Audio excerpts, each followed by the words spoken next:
Alright fellas, I'm out here in the garage this morning. I thought I'd give you a little bit different view this time. Y'all know I've been working on Ruby. I had her all jacked up yesterday and I pulled all the tires off of it. Had to clean everything, all the wheels and tires and up underneath the wheel wells from the car show from the prior week because it was a muddy mess when we got home. But anyway, excuse me, got her all cleaned up. I went ahead and rotated the tires that I was supposed to do before the car show last weekend. But anyway, I got the tires rotated. She's all cleaned up. And man, I tell you what, after rotating those tires, she's tracking like a sack of Joia, man. I'm telling you. We're going to a car show tomorrow afternoon on the west side of town, 20 minutes from here. So I want to get everything squared away on this, which I've got now. So I think everything's looking good with Ruby right now. I'm going to pull the camera off the tripod here in a second and show you what I got going on in the garage. And I have an update on the acrylic paint on the 30 Coupe. I listened to you fellas, so I want to show you a little bit about that. So give me a minute and let me get this camera turned around. Alright fellas, let me show you this first. I got a 2008 Ford Escape, and they're notorious for the ignition switch system going haywire on them after a while. And in my particular case, it's not the ignition switch itself, it's what's behind that, which is the ignition lock module. And I've been pushing it in with the key for the last year or so, and it's finally gave out. So got the battery on charge because I've been playing around with the ignition and ran the battery down. But you boys remember the good old days when we used there's my ignition, when we used the screwdriver for a key. Well, that's what I'm doing right now, because originally I called the automotive shop because I wasn't sure about this, and he told me to call a locksmith.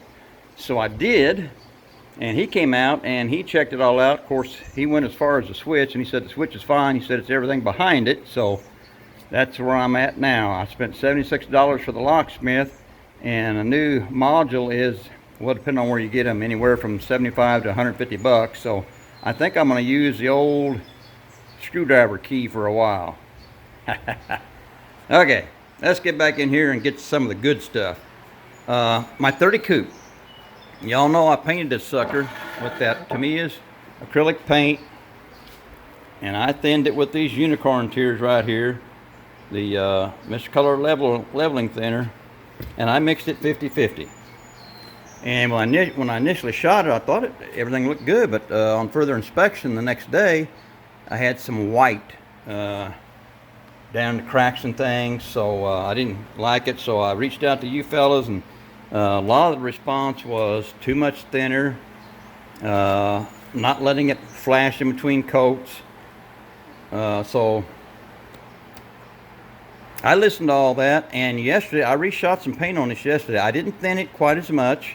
And it actually, I did a little wet sanding on everything with some 12,000 before I repainted it, just to knock the nubs and things off. But this is after the second time around of painting. And it looks like it went on a lot better. I mean, let me move this out of the way here and we'll get in some of the light. Maybe you can see a little bit better when we get it into the light. Yeah, there we go. That might be a little better. It looks a lot better. It's a little bit chunky looking. Of course, this will be, I don't think I'm going to wet sand this. I mean, it looks pretty good. I think I may just, let me get the top here out. I may just clear it and then wet sand that and polish it out really good. But you know, this took 4 coats, especially to cover up that white, especially on these wheels here. Remember how I don't know if you remember, not from yesterday. I posted a video. You could really see the white down in these wheels. And they're gone, but it took 4 more coats of paint, which is a little bit heavy. I think I might have lost just a little bit of detail in here. Let me show you. if you look on this radiator cover, look down at the bottom down there. Let me get up here. Right there. Yeah, it's not going to focus very well, but you can see it's starting to lose a little bit of that detail, but it's still okay. So I stopped. I didn't want to paint anymore. 4 coats.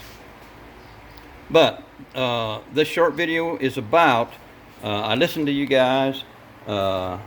You know, I used to always let my coats flash 20 minutes in between coats, and I don't know how I got away from that. I need to get back to that. That may be some of it too. Just not, I was like, I'd paint the body and then I'd grab each one of these and paint them, and by the time I got done with these, I'd go back to the body and shoot the paint on again. I guess I was a little worried about the paint drying in my cup or in the airbrush itself, so I kept a Q-tip over there and I would wet the end and spray a little bit out periodically. But I'm thinking maybe I wasn't letting it flash long enough, because the time I painted this and got around to all those and then got back, I don't know, it may have been 5 minutes. That may have not have been long enough. So anyway, I just want to give a little update, fellas. You guys left some comments on what I should do. I did it. I used less thinner, and I kept the air pressure the same, about 15 to somewhere around 15-20 psi. Kept that the same. I just used less thinner. So when I was spraying, I could tell it was a little bit thicker coat going on. So, all right, fellas, I think I'm going to wrap this up. That's about it. I just want to jump on here and give a little quick update on what's going on in the garage today, and what I'm doing about the paint issue on the 30 Coupe. I'm looking forward to getting this sucker together. All right, I'm out of here.